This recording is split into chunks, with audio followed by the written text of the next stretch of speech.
everyone, it is Deborah, owner and blogger of BeVintageStyle.com. I'm back today with another fun DIY. This one is actually easier than you think it would be. We have a big, beautiful staircase in this old house of ours. I love the look of the Jeep Stair Runner, so I'm going to show you exactly the steps that you need to take to install this style of stair runner. So let's get started. This project is relatively easy for any DIYer to take on. You can remove an old rug like I have shown here, or just start with a fresh staircase. Jute does wear over time. I'm very aware of that, but I love the look of it, so I feel like it's worth the extra work. I replace it about every 3 to 4 years with new fresh rugs, and it costs only a few $100s. So we're back to the bones. A couple things here. When I first bought this house, these stairs were covered in about 7 layers of probably lead-based paint, definitely oil-based paint. It was incredible. It took me days to sand these back. Like literally, I don't even know how much money in sandpaper and days of just sitting here sanding. It brings me back to those terrible memories. Anyways, one of the reasons that I do a stair runner, 2 things. A, it's safer for my kids. Our back stairs don't have one, and we have had some serious train wrecks in that back staircase. Definitely less slip.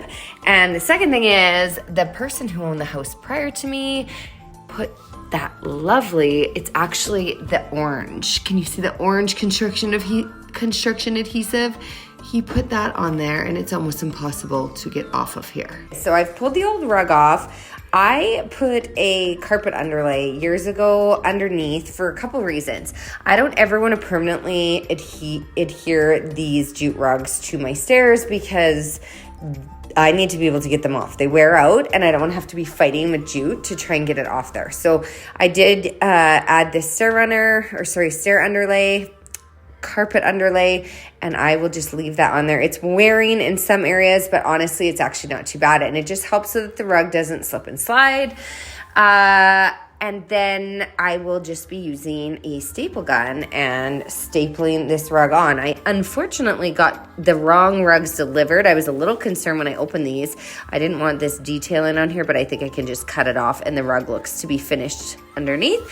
I'll link the rugs that I use. These ones are a little wider than the one I had last time, but that's okay.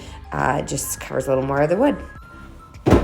Okay, this is the first time that I have ever got a runner so long. It's gonna be amazing. In the past, we've done like little sections. This one is so long that I should be able to do the entire section down here with one rug. And I think I can do the second story as well, or the second mezzanine as well with one rug. So, pitter patter. I used a pneumatic staple gun that was attached to my air compressor. One tip, you can color the staples so that they're not silver showing through. Just use a gold felt marker or the color of your choice, I guess. You're gonna wanna place about 6 staples along the base of the stair as well as under the lip of the stair.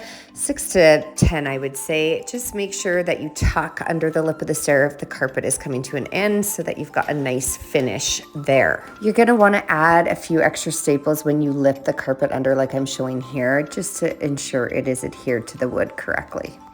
If you are removing an old runner like I'm showing here, make sure you go back and remove any staples with a pair of pliers after you're done. You don't want those poking through when you put your new carpet down. So you can see just how like this is just completely deteriorated on any of the stairs. Whew, it's a workout. Holy moly, sweating. Anyways, on to round 2 here. Using the longer runner this time made such a difference in the length of this project. In the past, I've used 5-foot lengths and had to do a lot of cutting.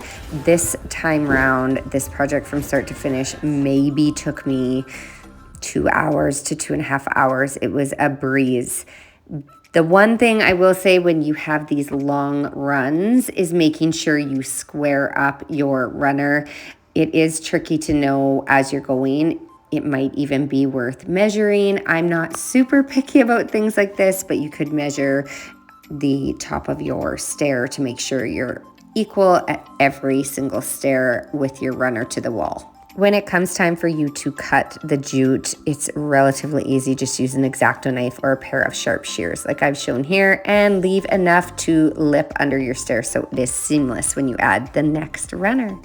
Voila, this is the final look. It turned out so good.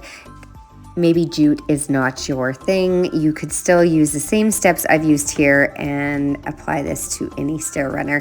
It's honestly a really easy project to take on, one that if I can do, you guys can do too.